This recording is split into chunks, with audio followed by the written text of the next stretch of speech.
आज के आपके करंट अफेयर्स 9 मार्च 2022 के सबसे पहला करंट अफेयर है आपके नीटो के बारे में।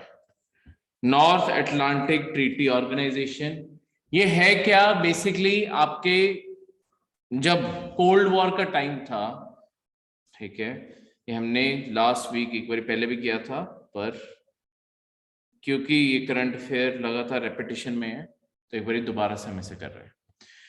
देखो, और जिन्होंने पहले नहीं किया था वो ध्यान से समझ सकते हैं। देखो, जब आपकी कोल्ड वॉर छिड़ी हुई थी, कोल्ड वॉर कब हुई थी? मतलब कि आपके कोल्ड वॉर होता गया अपने आप में जब तुम किसी कंट्री के साथ डायरेक्ट वॉर में इस टाइम नहीं हो, ठीक है, कोई डिक्लेयर्ड वॉर नहीं है, पर आप दोनों में हर टाइम एडवर्सरी यानी हर टाइम एक बिटर दुश्मनी बनी हुई है, ठीक है, तुम किसी भी पॉइंट पे वॉर पे जा सकते हो किसी भी इशू को लेके। ऐसी सिचुएशन जिन देशों के बीच में बनती है उसे कहते हैं कि वो कोल्ड वॉर में, ठीक है। तो आपके वर्ल्ड वॉर 2 खत्म होने के बाद आपकी दुनिया में 2 ग्रेट पावर्स रह गई थी। एक साइड पे आपका अमेरिका और दूसरी साइड पे यूएसएसआर। अब इन दोनों के लिए जो स्फीयर ऑफ इन्फ्लुएंस है, देखो यूएसएसआर डायरेक्टली जो आज रशिया है और उससे बियॉन्ड कुछ कंट्रीज, पोलैंड, जर्मनी का कुछ एरिया, इस सारे एरिया के ऊपर इनका कब्जा था। तो इन्होंने अपने आप को इस तरीके से पोजीशन किया कि बाकी सारा जो यूरोप था, जो आपके बाकी फ्रांस, ये सारी कंट्रीज जो थी western European country, France, Spain, Britain, इन सबको अपने आप में एक खतरा महसूस होने लगा कि कभी ना कभी यूएसएसआर हमारे ऊपर इन्वेड ना करते, क्योंकि डायरेक्टली बाउंड्री टच करती है, यूरोप में ही है, फ्लैट लैंड है, सारा का सारा इन्वेड हो सकता है, ठीक है। तो इन्होंने सिक्योरिटी के लिए, देखो, क्योंकि यूएसएसआर के सामने ये फ्रांस, ब्रिटेन, ये तो बहुत कमजोर हो चुके थे वर्ल्ड वॉर 2 के बाद, इन्होंने इसीलिए अमेरिका के इन्फ्लुएंस में जाने का फैसला किया कि अमेरिका की हम सपोर्ट लेते हैं अपने आप को प्रोटेक्शन देने के लिए।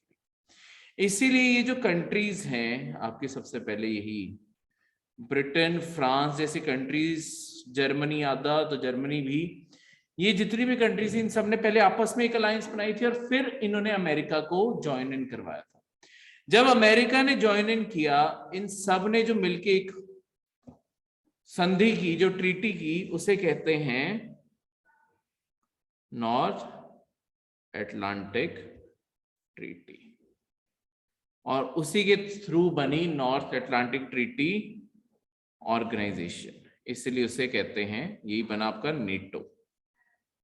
नेटो के अंडर क्या है कि जितने भी अब नेटो कंट्रीज हैं सब कमिट करती हैं कि हम अपनी जीडीपी का मिनिमम 2% खर्च करेंगे ही करेंगे डिफेंस की तरफ, म्यूचुअल डिफेंस की तरफ, और ये सारा का सारा आपके इस तरीके से यूटिलाइज होगा कि अगर कभी भी एक कंट्री के ऊपर अटैक होता है वो माना जाएगा सारी नेटो कंट्रीज के ऊपर अटैक होगा। ये नेटो ट्रीटी के अंडर एक आर्टिकल है जो मैंने कुछ दिन पहले आंसर राइटिंग में करवाया था। आर्टिकल, कौन सा आर्टिकल था?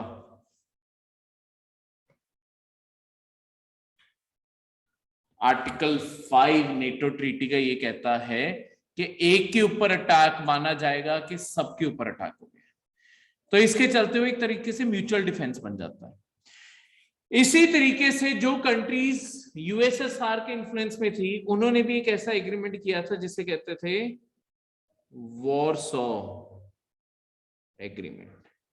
उन्होंने भी ऐसा सेम एग्रीमेंट किया था कि अगर एक के ऊपर अटैक होता है तो हम सारे वॉर पे जाएंगे, ठीक है। तो ये हॉस्टिलिटीज और ज्यादा बढ़ गई। इन दोनों का अल्टीमेटली मकसद यही था कि एक दूसरे के खिलाफ रहना। अगर वो अटैक करेंगे ये सारे के सारे वॉर पे चले जाएंगे, अगर ये वॉर करेंगे वो सारे के सारे एक साथ वॉर पे चले जाएंगे, ठीक है। अब सिचुएशन चेंज कब हुई? 1991 में आपका यूएसएसआर 89 में कमजोर पड़ना शुरू हुआ था और फाइनली 1991 में आपका यूएसएसआर पूरा पूरा कोलैप्स कर गया, ठीक है। अब जब यूएसएसआर कोलैप्स किया, ये वॉरसॉ एग्रीमेंट भी खत्म हो गया। बहुत सारी कंट्रीज जो पहले यूएसएसआर के इन्फ्लुएंस में थी वो सारी की सारी एक इंडिपेंडेंट डेमोक्रेटिक कंट्रीज बनी, जिसमें से ये यूक्रेन, मोल्डोवा, ये सारी कंट्रीज भी हो गई, रोमेनिया, ये सब कुछ। अब ये जितने भी देश थे, जब ये वॉर खत्म, मतलब ये जब यूएसएसआर खत्म हुआ, तब इसकी जगह जो सबसे बड़ी एंटिटी बन गई थी वो थी रशिया। अब रशिया और यूएसए में हॉस्टिलिटी तो तब भी थी इन दोनों में, पर एक जनरल एग्रीमेंट ये हुआ कि रशिया ने बोला कि देखो, नेटो तुमने हमारे खिलाफ बनाई थी, हमारे पूरी ऑर्गेनाइजेशन एक तरीके से खत्म हो गई है, अब तुम नेटो को और एक्सपैंड नहीं करोगे, क्योंकि तुम्हें खतरा किससे है, ठीक है। तब ओरिजिनली वर्बली आपके अमेरिका के प्रेसिडेंट ने कमिटमेंट भी दे दी गई थी कि हाँ, हम और लोगों को नहीं भर्ती करेंगे। पर जैसे जैसे आपकी ये जो पुरानी यहाँ से जो स्टेट्स आजाद होती गई, जैसे पोलैंड और वो सब कुछ, मतलब जितने भी आपसे यहाँ यूएसएसआर से आजाद हुई, ये सब भी नेटो में शामिल होने के लिए एप्लीकेशंस भरती गई और वो शामिल करते भी गए। इसी के चलते हुए रशिया ओवर द टाइम और ज्यादा इनसिक्योर होता गया, और यही इनसिक्योरिटी है कि जब अब यूक्रेन की बात आई, उसके ऊपर, क्योंकि यूक्रेन को तो वो अपना एंशिएंट टाइम का अपना हिस्सा ही मानते हैं, वो इस चीज को टॉलरेट ही नहीं कर पाए कि हम कभी यूक्रेन को उसका हिस्सा बनने देंगे। जब यूक्रेन के अंदर डिमांड जागनी शुरू हुई कि हमें नेटो का हिस्सा बन जाना चाहिए, तो इसके चलते हुए आपके पहले तो मतलब 2014 के टाइम आपके रशिया ने अंदर यूक्रेन के अंदर ही सिविल वॉर शुरू करवा दी थी, बहुत सारे एरियाज अपने कब्जे में ले आए वो। उसके बियॉन्ड अब फुल स्केल वॉर भी छेड़ ली है कि हम यूक्रेन को कभी भी यूरोपियन यूनियन या नेटो से जुड़ने नहीं देंगे, ठीक है। तो इसलिए ये नेटो का ये सिग्निफिकेंस है, ठीक है। अब नेटो को अपने आप में अगर आप देखोगे, आज का मतलब करंट अफेयर क्या था, आपके प्रेसिडेंट ज़ेलेंस्की जो यूक्रेन के प्रेसिडेंट हैं, उन्हें दिख रहा है कि देखो धीरे धीरे रशिया की जो आर्टिलरी और सब कुछ अब धीरे धीरे बढ़ता जा रहा है। सी, यूक्रेन बहुत अच्छा डिफेंस कर रहे हैं, पर क्लियरली दिख रहा है कि ये डिफेंस अगर मदद ना पहुंची, ये डिफेंस ज्यादा टाइम तक अब टिक नहीं पाएगा, ठीक है, क्योंकि रशिया की वेपनरी के आगे लॉन्ग टर्म में तो कमजोर पड़ ही जाएंगे। चाहे रशिया का अटैक उतना पावरफुल नहीं रहा जितना उम्मीद थी, पर कहीं ना कहीं कभी ना कभी सरेंडर करना पड़ेगा। तो वो सरेंडर इस चीज पे अब कहीं ना कहीं दिख रहा है कि प्रेसिडेंट ज़ेलेंस्की ने बोल दिया है कि अब वो नेटो की मेंबरशिप की डिमांड नहीं करेंगे, ठीक है। वन ऑफ दी जो रशिया की कंडीशन थी कि यूक्रेन ये डिमांड करना बंद कर दे, तो कहीं ना कहीं अब यूक्रेन के अंदर ये अंडरस्टैंडिंग आती हुई दिख रही है कि हमें अपना जो अगर एग्जिस्टेंस बनाए रखना है, अगर रशिया से बाहर रहना है, हमें इसके लिए तो एग्री करना ही पड़ेगा कि रशिया की इनसिक्योरिटीज को शांत करके रखें फिलहाल के टाइम पे, ठीक है। अभी देखो और आज के दिन में क्या डेवलपमेंट होती है, जैसे आज सुबह सुबह खबर थी कि आपके पोलैंड ने MiG-29, उनके पास कुछ 29 के करीब 27-28 के करीब प्लेन्स हैं MiG-29 के, वो सारे के सारे अमेरिका को डोनेट करने का फैसला किया है ताकि अमेरिका यूक्रेन को दे सके, ठीक है। और उसके बदले शायद अमेरिका उन्हें कोई और यूज्ड प्लेन्स दे देगा पोलैंड, तो क्योंकि अमेरिका अपना खुद का टेक नहीं उतारना चाहता वहां पे, इस कारण वो इनडायरेक्ट चीजें यूज करना चाहते हैं। पर अभी तक, और यूक्रेन के प्रेसिडेंट का यही कहना था कि जो इतने टाइम से वेस्टर्न कंट्रीज, पिछले इतने 2 हफ्तों ही ऑलमोस्ट होने वाले हो गए इन्वेजन शुरू हुए हुए, कि 2 हफ्तों से हम जो ये सारी इन्वेजन झेल रहे हैं, हमने सुना बहुत सारे लीडर से कि हम आपको हेल्प के लिए ये भेजेंगे, टैंक्स देंगे, ये भेजेंगे, आया हमारे पास अभी तक कुछ भी नहीं है। तो इस कारण हम पता नहीं कितना टाइम सहन कर पाएंगे, और तो हमें एक तो इनकी बातों के ऊपर से विश्वास उठ गया है, और दूसरा यही चीजें कि हमें अपना स्टैंड बदलना पड़ेगा, तब जाके शायद शांति हो जाए, ठीक है। क्लियर है?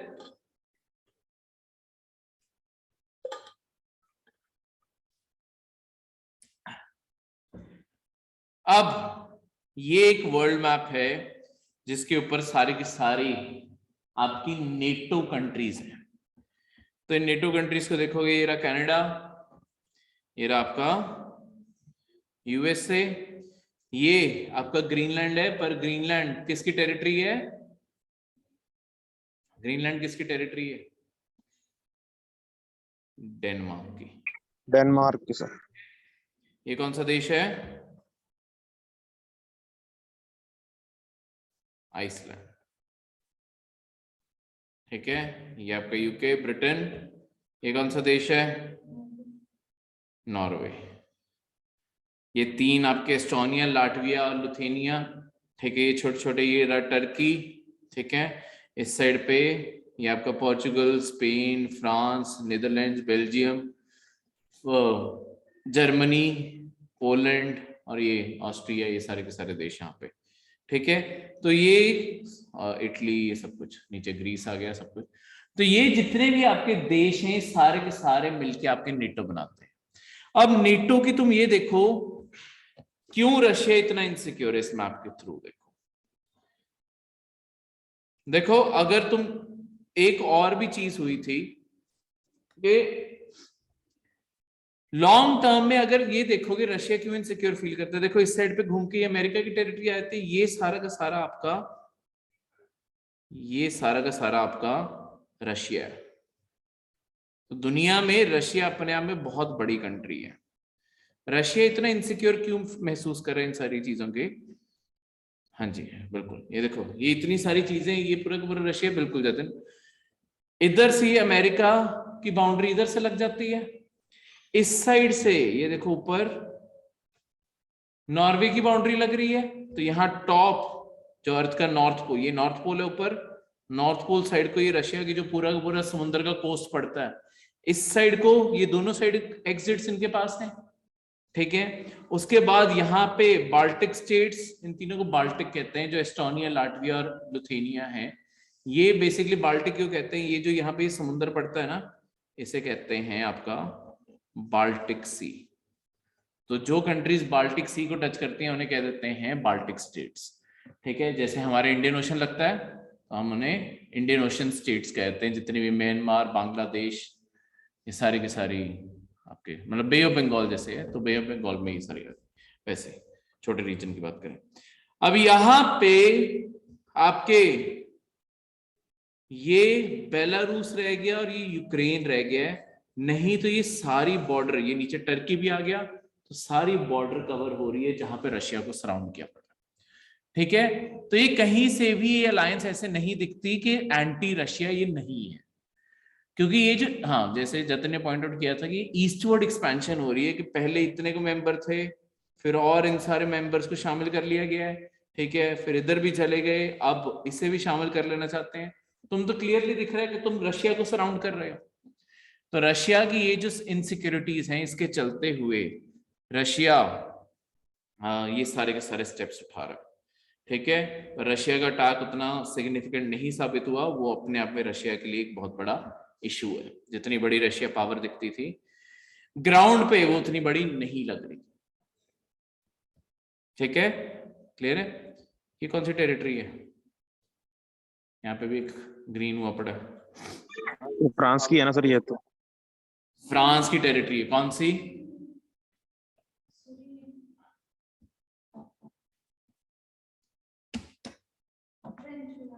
French Guiana. ठीक है, नाम में ही है फ्रेंच गुयाना, सूरीनेम उसके साथ है फ्रेंच गुयाना। ठीक है, तो फ्रेंच गुयाना जो यहाँ पे टेरिटरी है वो आपकी फ्रांस की है, वो इसी कारण ये यहाँ पे मार्क हुआ हुआ है। तो इसके कारण दुनिया भर में इनकी जो प्रेजेंस है वो और ज्यादा स्ट्रांग होती है, क्योंकि आज भी फ्रांस और ब्रिटेन दुनिया भर में टेरिटरीज होल्ड करते हैं और उसका एडवांटेज अमेरिका को इसी कारण मिलता है। क्लियर है? नेक्स्ट है सबरीमाला टेम्पल। सबरीमाला टेम्पल में उत्तरम फेस्टिवल शुरू हो गया है।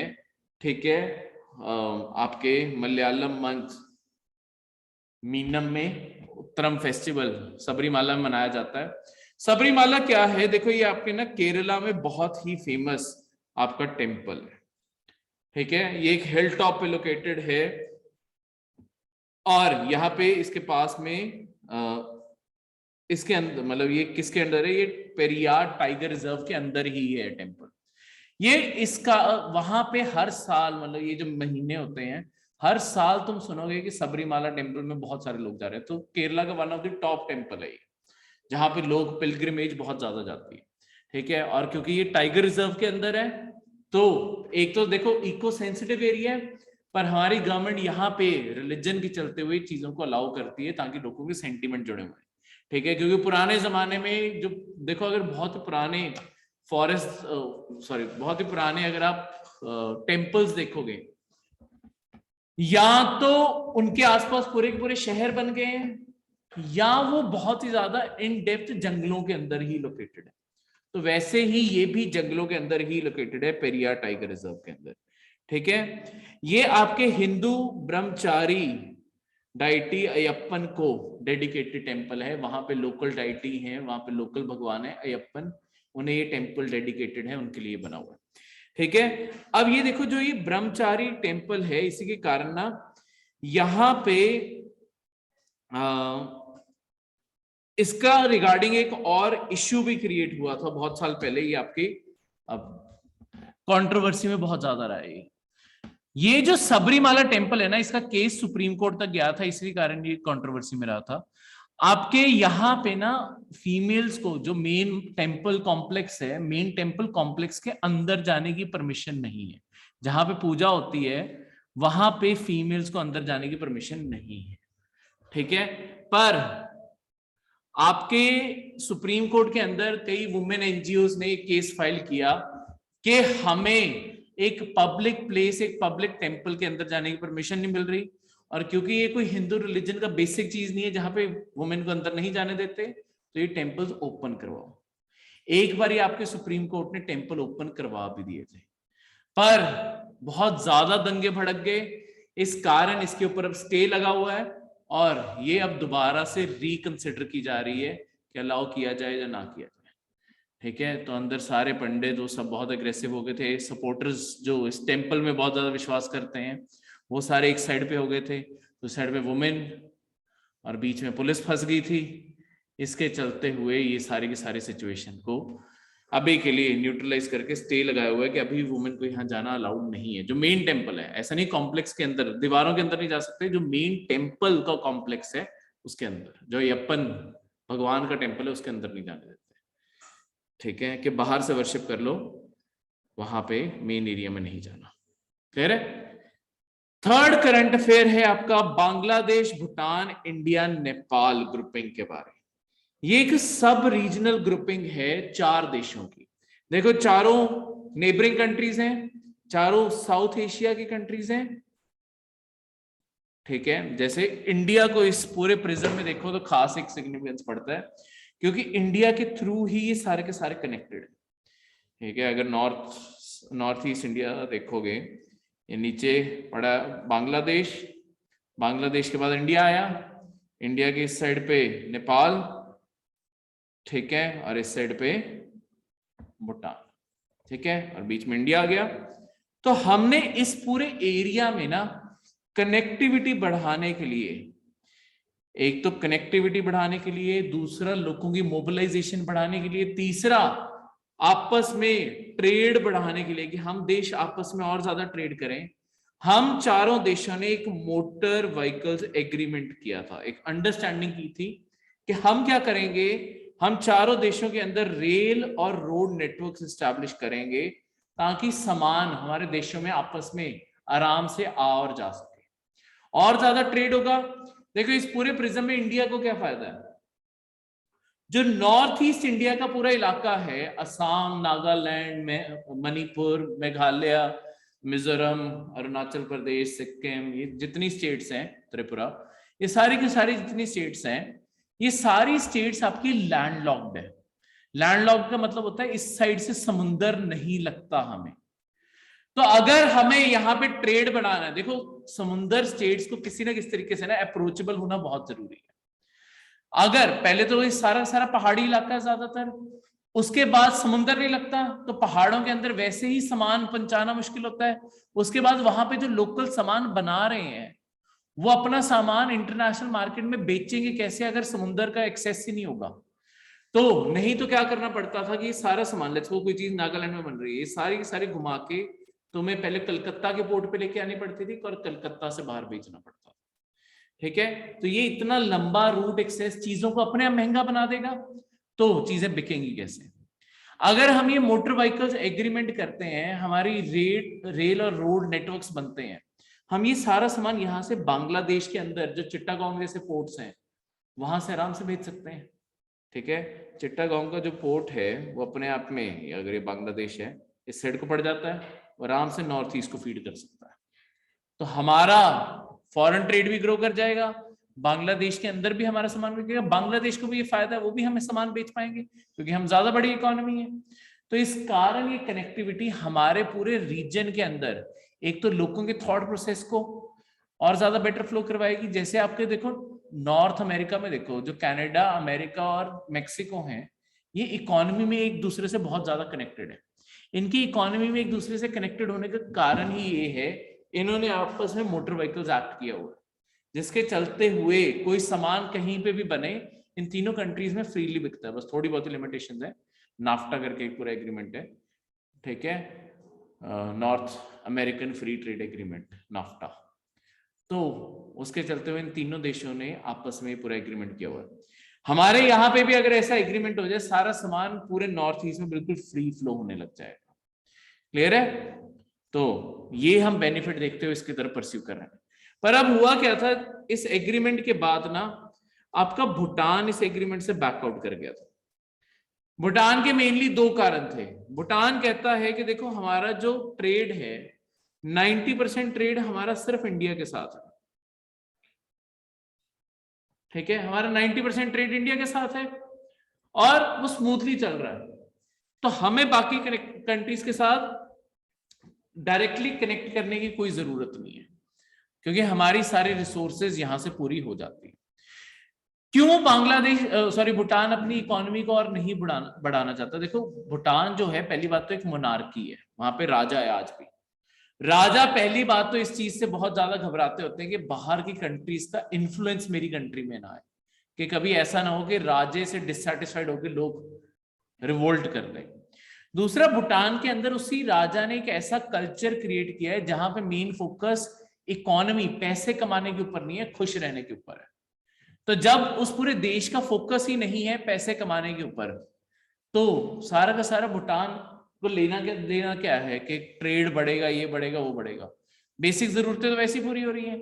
और तीसरी चीज, अगर भूटान ये सब कुछ बनाता है, भूटान को पेड़ काटने पड़ेंगे, बहुत सारे पोल्यूशन भी होगा और ज्यादा कंट्री से ट्रैफिक आएगा।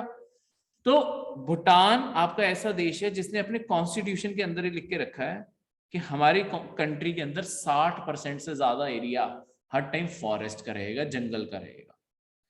इसके चलते हुए आपका जो भूटान है वो इस सारी चीज से बाहर रहना चाहता है। तो अब क्या हो रहा है कि हम जो बाकी भूटान को छोड़ के हम जो बाकी 3 कंट्रीज हैं वो अगले नेक्स्ट स्टेप डिस्कस करने लगे हैं कि हम कैसे फ्री फ्लो कर सकते हैं गुड्स और पीपल का, कि हम किस तरीके से सामान आपस में और लोगों का आना जाना, कोई लेबर भी, लेट्स सपोज नेपाली लेबर है वो बांग्लादेश जाके काम करना चाहती है, इंडिया के काम करना चाहती है, इंडियन लेबर बांग्लादेश जाके काम करना चाहती है, नेपाल जाके काम करना चाहती है, तो वो कर सके आराम से।